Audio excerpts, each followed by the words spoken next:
নমস্কার viewer, welcome back to this channel again.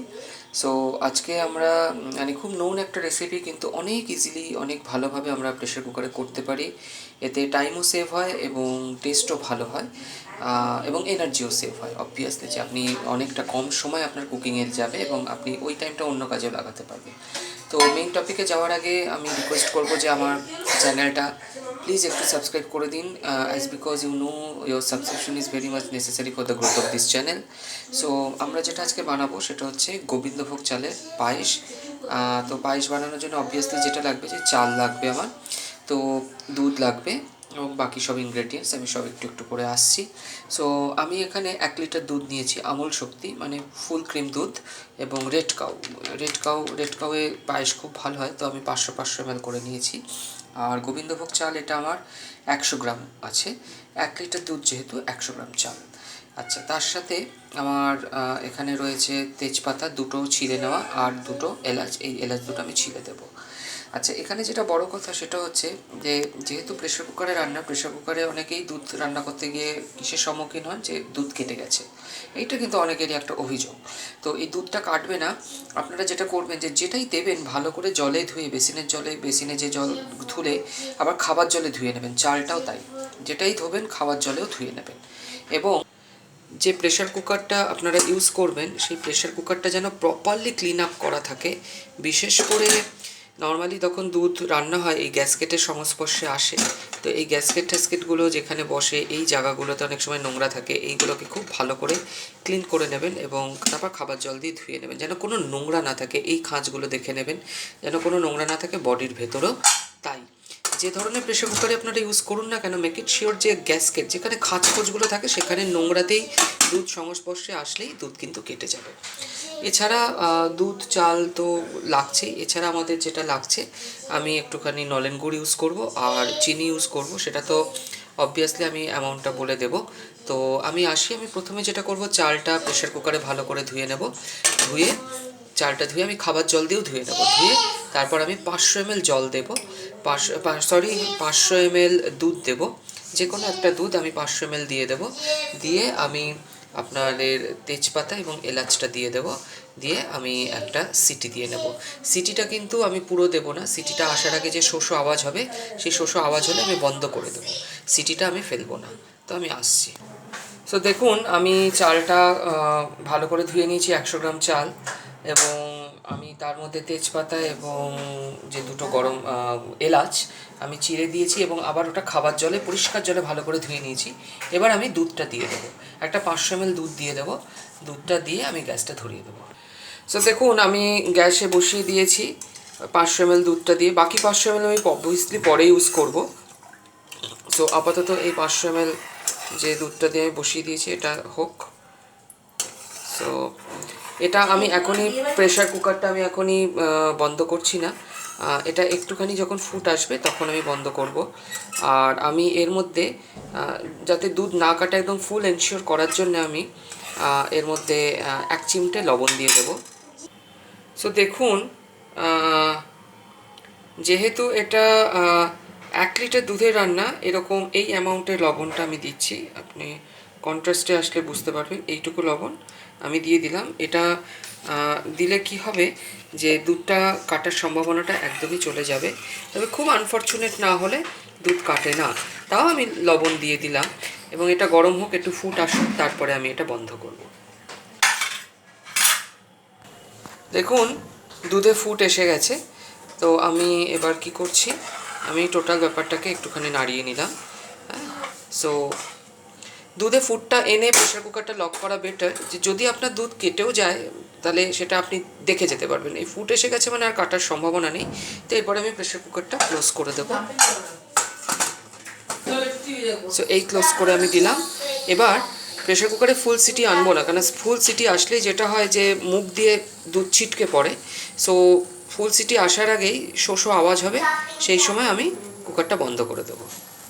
So দেখুন, শোষো আওয়াজ হচ্ছে, দেখেছেন শোষো আওয়াজ হচ্ছে। সো আমি গ্যাস কিন্তু বন্ধ করে দিয়েছি। এবার ফুল প্রেশারটা থাকুক, তারপর আমি খুলবো ফুল প্রেশার চলে যাওয়ার পরে। দেখুন, প্রেশারটা রিলিজ হয়ে গেছে।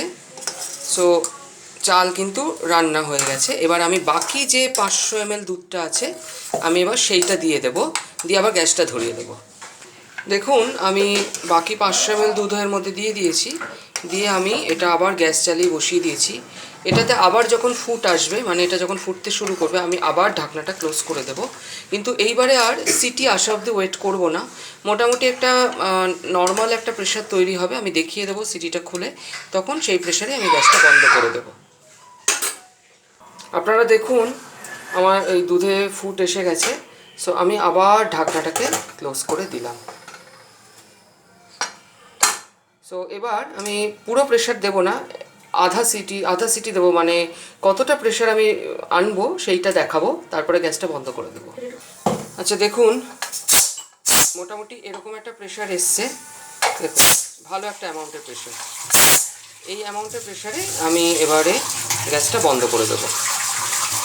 সো আমি গ্যাস বন্ধ করে দিলাম, এরকম অ্যামাউন্ট একটা প্রেশার এসছে। সো ফুল প্রেশার আনার দরকার নেই, আমি গ্যাস বন্ধ করে দিলাম, দেখুন গ্যাস বন্ধ। সো এইভাবে আমি ফুল প্রেশারটা রাখবো। সো দেখুন আমার প্রেশার রিলিজ হয়ে গেছে এবং আমি গ্যাস কমিয়ে অলরেডি বসিয়ে দিয়েছি। সো এই এখন কনসিস্টেন্সি। সো এর মধ্যে এবার আমি চিনি দেব এবং একটু পাটালি গুড় দেবো, মানে আপনার যেটাকে নলেন গুড় বলে। তো এটা না নিজের স্বাদ মতো দেবো, এইটার আমি অ্যামাউন্ট দেখাচ্ছি না, তাও মোটামুটি ধরুন এই কাপের মোটামুটি আমার 1.5 কাপ চিনি আর পাটালি গুড় ধরুন 1/2 কাপ আমি দেবো।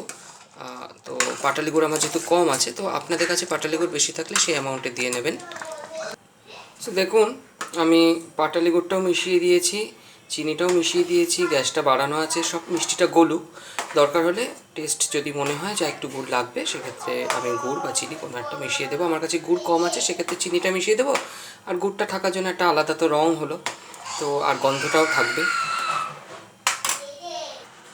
সো দেখুন চিনিটা এবং গুড়টা খুব ভালো গুলে গেছে এবং খুব সুন্দর একটা খিরখির রং হয়েছে, এবং আমি চিনি টেস্ট করে দেখলাম যে পারফেক্ট।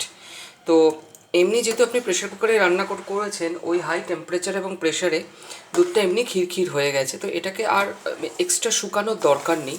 যেটা আপনারা ওপেন পট কুকিংয়ে দুধটাকে একটু ক্ষীর করার জন্য শুকিয়ে নেন, এটা অলরেডি খিরখির হয়ে গেছে, আপনি কনসিস্টেন্সি দেখলেই বুঝতে পারছেন।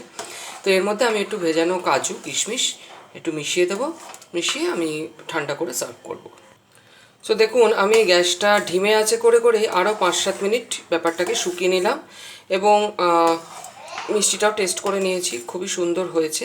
অনেকে অবশ্যই একটু টেস্টের জন্যে, মানে যেহেতু মানে যেরকম লবণের রান্নাতে আমরা যেরকম চিনি ইউজ করি অল্প, সেরকম চিনির রান্না তো সামান্য একটু লবণ ইউজ করে, তো খুবই সামান্য, সেটা খুবই সামান্য, যেরকম আমি ওই 1 চিমটে নুন প্রথমে দেখালাম।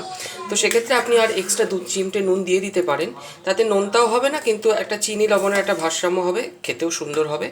তো আমি এবার গ্যাসটা বন্ধ করে দেবো। আর এই আমার কিশমিশ আর কাজু ভেজানো আছে, একটু পায়েসটা ঠান্ডা হলে আমি এটা মিশিয়ে দেবো। গরম অবস্থায় তো মেশানো যায়, কিন্তু উচিত না, আমি আপাতত গ্যাসটা বন্ধ করে দিচ্ছি। সো আমার এটা কমপ্লিট। সো একটু ঠান্ডা হোক, 5-7 মিনিট ঠান্ডা হলে দেওয়াটা ভালো, তাহলে কেটে যাওয়ার সম্ভাবনাটা একদমই থাকে না। তো আমি এটা দিয়ে আপনাদের দেখাচ্ছি। সো আপনারা দেখুন যে পায়েসটা বেশ ভালো ঠান্ডা হয়ে গেছে। আমি এরপরে এই কাজু আর কিশমিশটা আমি এর মধ্যে মিশিয়ে দিলাম এবং আমি ভালো করে এটাকে, এই দেখুন সুন্দর সরও পড়ে গেছে। তো আমার এটা টোটাল করতে অ্যাকচুয়ালি সময় লাগলো 1 ঘন্টা, কিন্তু গ্যাসে আমার ব্যাপারটা ছিল মানে ইন্টারভালগুলোকে বাদ দিয়ে আমার গ্যাসে অ্যাকচুয়ালি ব্যাপারটা ছিল মাত্র 25 মিনিট, তাও বোধহয় গ্যাস হাই করে বোধহয় ছিল মাত্র 15 মিনিট, আর বাকিটুকু সব লো করে। তো আমার এই টোটাল টাইমটা লাগলো কারণ আমি পায়েসটাকে একটু ঠান্ডা করেছি, তারপর প্রেশার কুকিংয়ের পর প্রেশারে ভেপার যেতে টাইম লেগেছে, তো সেইগুলো মিলে আমার 1 ঘন্টা। আদারওয়াইজ কিন্তু এটা টোটালটা আমার গ্যাস খরচা হয়েছে মাত্র 25 মিনিটে, তার মধ্যে মাত্র 15 মিনিট হচ্ছে আপনার মানে হুইসেল আসতে যেটুকু টাইম লেগেছে, মানে হাই প্রেশার হাই আছে। 15 মিনিটও বলবো না, 10 মিনিট ম্যাক্সিমাম, কারণ স্টিলের প্রেশার খুব তাড়াতাড়ি সেদ্ধ মানে গরম হয়ে যায়। তো আপনারা এইভাবে অবশ্যই ফলো করুন এবং দুধ কাটবে না, যে যে টিপসগুলো বললাম সেই টিপসগুলো অবশ্যই ফলো করুন, তো অবশ্য ভালো হবে। তো নেক্সট কোনো ভিডিওতে আমি আবার আসবো। ভালো থাকবেন সবাই, ফলো করবেন, থ্যাংক ইউ।